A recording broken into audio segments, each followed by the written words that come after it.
নমস্কার বন্ধুরা, আমার চ্যানেলে আপনাদের স্বাগত জানাই। আজকে আমি আপনাদের বানিয়ে দেখাবো আমের কালাকাঁদ। তার জন্য আমি দুখানা আম নিয়ে নিয়েছিলাম। আমটাকে এবার কেটে নিচ্ছি। প্রথমে মুখটাকে কেটে নিলাম, নিয়ে ফেলে দিচ্ছি, দিয়ে এবার আমি দুদিকে সাইডটাকে কেটে নেব।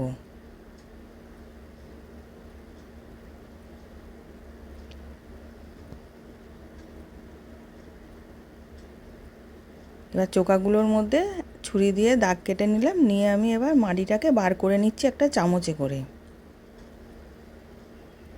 এবার সব আমগুলোতে এরকম করে বার করে নেব। এবার আঁটিটাও ফেলবো না, আঁটিটার খোলাটা ফেলে হাতে করে মাড়িটাকে বার করে নিচ্ছি।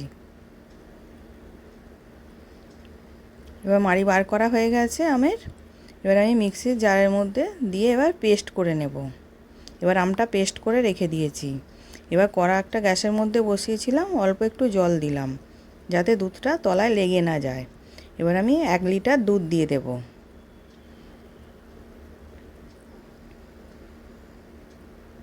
এবার আমি 1 লিটার দুধে করছি। এবার আমের কালাকাঁদটা অনেকে দুধ কাটিয়ে ছানা দিয়ে করে, আমি এই দুধ দিয়েই করে নেব। এই দুধের মধ্যে আমটা দিলেই দুধটা কেটে ছানা হয়ে যাবে। এবার ওইটাকেই আমি শুকনো করে কালাকাঁদ করে নেব। এবার দুধটা কিছুটা ঘন হয়ে গেছে, ওর মধ্যে আমি হাফ বাটি চিনি দিয়ে দিলাম। আর আমের পেস্ট করা রেখেছিলাম ওইটাকেও দিয়ে দিচ্ছি। দিয়ে এবার ভালো করে মিশিয়ে নেব। এবার মেশানোর পর তারপর দুধটা কেটে যাবে, কেটে ছানা হয়ে যাবে।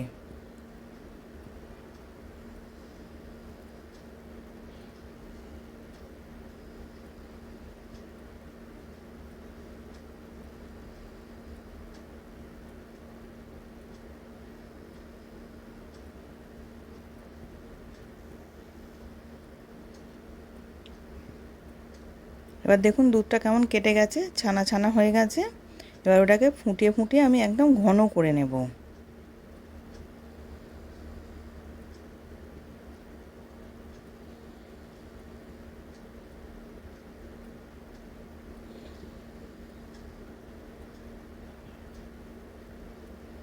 এবার আরেকটু ঘন করতে হবে।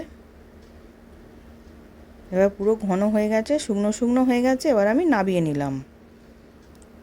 এবার আমি একটা কন্টেনার নিয়েছিলাম, ওর মধ্যে বাটার পেপার দিলাম, দিয়ে ঘি ব্রাশ করে নিচ্ছি। এবার ঘি ব্রাশ করা হয়ে গেছে, আমি আমের কালাকাঁদটা ওর মধ্যে সেট করে নেব।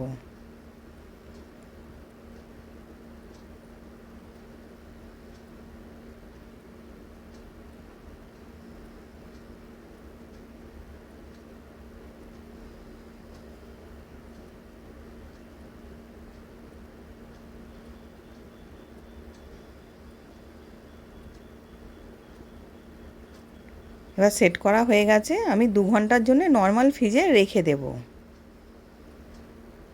এবার আমি ফ্রিজ থেকে বার করলাম, দেখুন কতটা সুন্দর শক্ত হয়ে গেছে।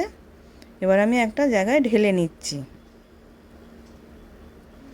এবার ঢালা হয়ে গেছে, এবার আমি ছুরি দিয়ে পিস পিস করে কেটে নেব।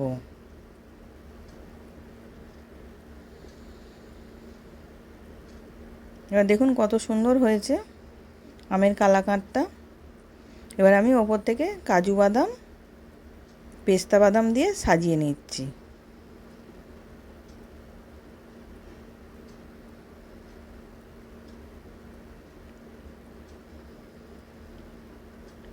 আমের কালাকাঁদ রেডি। নতুন নতুন রেসিপি দেখতে লাইক দিয়ে ফলো করে রাখো।